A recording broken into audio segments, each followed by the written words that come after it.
Nancy's Nibbles of Life, and welcome back to the channel. If you're new around here, welcome.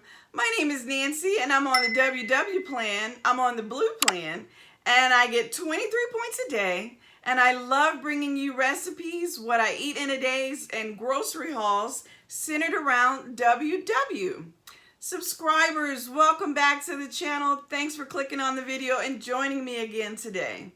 I have a great recipe for you today, and it introduces you to the fall season. Can you believe we're already in fall? Wow. I love baking easy things for my husband. I am not a big baker, but if I could do something easy that has a little bit of a wow factor, I'm all over that. And I think today I have a good one for you. Let me tell you a little bit more about it. I have a banana oat bread recipe for you. You're gonna love this recipe. It's so easy to put together. It's only 2 smart points, and it primarily consists of about 4 or 5 ingredients. Bananas and rolled oats are the main ingredients. You're not gonna believe what I do with these rolled oats. I have all the list of ingredients for you in the description box. And of course, I'm going to demonstrate how to make this bread for you next. But, you know, this is not a sweet bread. You might think banana, nuts, sweet bread. It's actually a savory bread. You could add some sweetener if you really wanted to. But I actually like the savory aspect of this bread. And you know, if you've ever gone to a restaurant like the Cheesecake Factory, for example, you get this bread brought out to the table, and it's kind of a brown bread with oats that are on top of the bread. It's similar to something like that. This would be a delicious bread to make for your family. Slice it up and serve it with something like a pumpkin soup or a butternut squash soup. It is delicious and very easy. I did try to sweeten it up just to try something different. I sliced the bread and added a little bit of sugar on top, and that was nice as well, but I actually prefer it in the savory side of things. So I'm going to show you how to make this bread recipe now, and I'll bring you back here to see what you thought. If you liked the video, guys, don't forget to give me a thumbs up. Subscribe to the channel if you haven't. Let's get into it. For our banana oat bread, of course, we're going to need some oats, bananas, a little butter, 1 egg, some fast rising instant yeast. You're also going to need some imitation vanilla flavoring and pumpkin spice. So I like the imitation vanilla because it doesn't add any points. If you prefer the real thing, go right ahead. Just make sure that you add it to the recipe so that you can count those points up. Okay, I'm using overripe bananas. You know, don't throw your bananas away. Save them for recipes like this, or even something fun like a banana pancake. We're going to go ahead and take our bananas and mash them well. You know, these bananas will make up your batter. So you want to make sure that you have a good consistency to these bananas. So I'm using my masher here. I love this masher. I use it for so many things. But you can also use a fork. Just make sure that you get those bananas nice and smooth.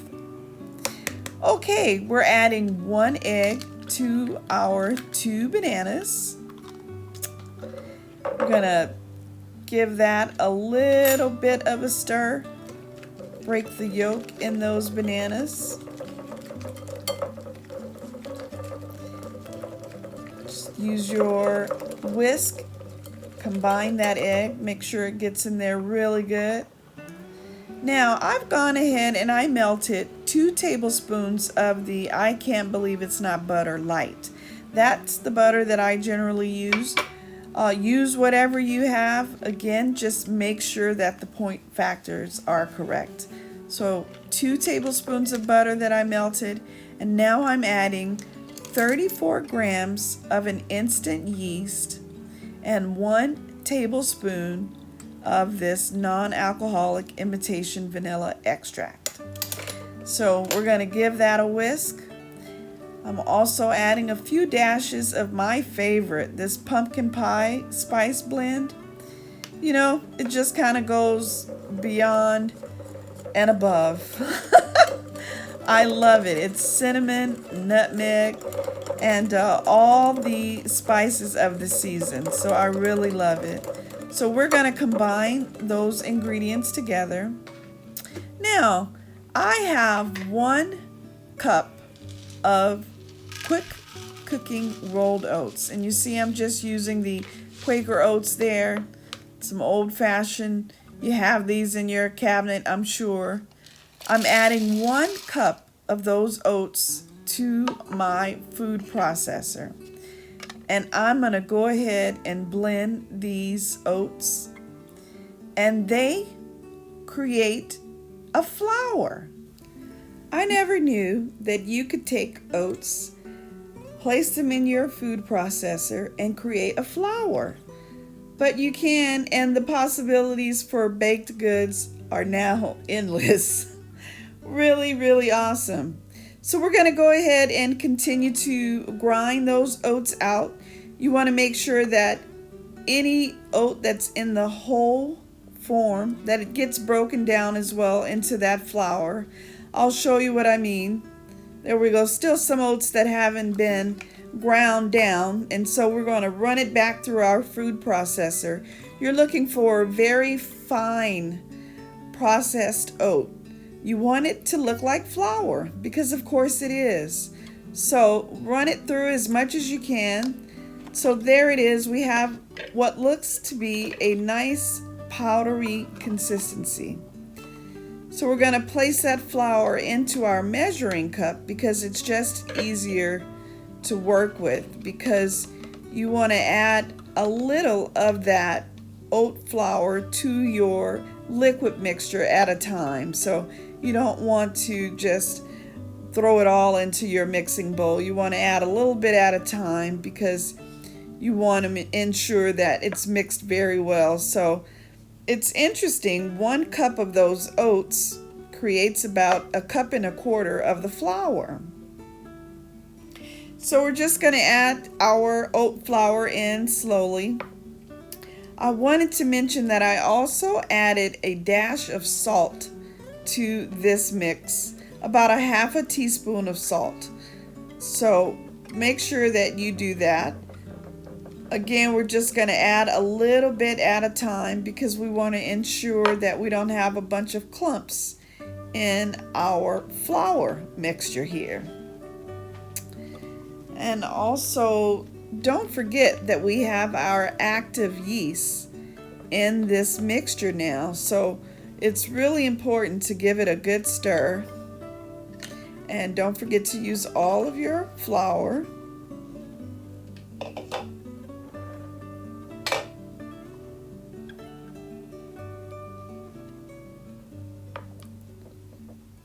Just adding a little bit at a time there. Now I am going to allow this mixture to sit for 40 minutes, room temperature. And then it kind of rises on us because, of course, remember I mentioned we have that active yeast. So that's what it looks like after I've allowed it to sit for 40 minutes. You follow whatever the package instructions on the yeast that you're using, but in my case it was about 40 minutes. So to my loaf pan, I've added some parchment paper. I've cut out a couple of patterns so that it'll fit the bottom and the sides. And I've also sprayed my parchment paper with a little bit of canola oil. And I'm adding the mixture to my loaf pan. So I'm going to go ahead and take care to spread that mixture out across the loaf pan because of course it'll expand on us while we cook. But I just want to make sure that it's nice and neat so that we have a beautiful piece of bread once it comes out of the oven. So right now I would advise you to preheat your oven to 400 degrees. You're also going to cook it at 400 degrees. But before we do that, we're going to add 2 grams of slivered almonds to the top of the bread. 2 grams of slivered almonds, 0 smart points. It's such a smart way to add a little extra crunch and nutrition to your recipes. Okay, there we go. 400 degrees for 40 minutes, and there is our bread. Isn't that beautiful? This bread is 6 servings, and I mentioned to you that it's 2 points per serving. Look at that. I can't believe I just baked a loaf of bread. All right, we're going to go ahead and transfer our bread to the cutting board. Make sure it's cool enough to work with, and it slides right out because, of course, we sprayed that parchment paper with some canola oil. I love the color of this bread. The crust was nice and hearty. What a nice color there. And the bread was very moist. I'm going to cut a slice for you. Look how easily this butter knife cuts through this bread.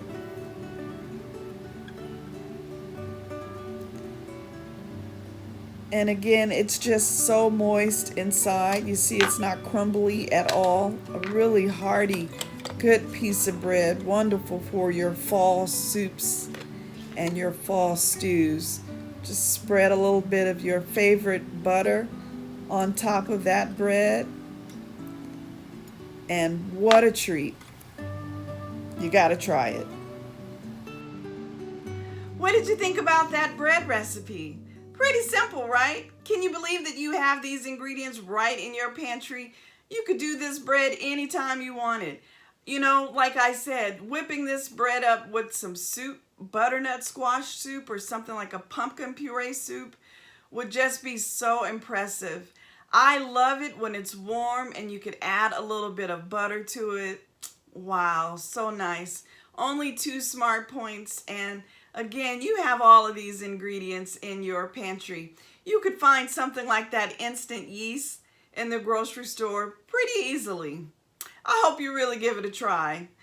Well, guys, if you like the video, please don't forget to give me a thumbs up and leave me a comment. It really does help the video get out there. It helps the channel grow, which is what we need.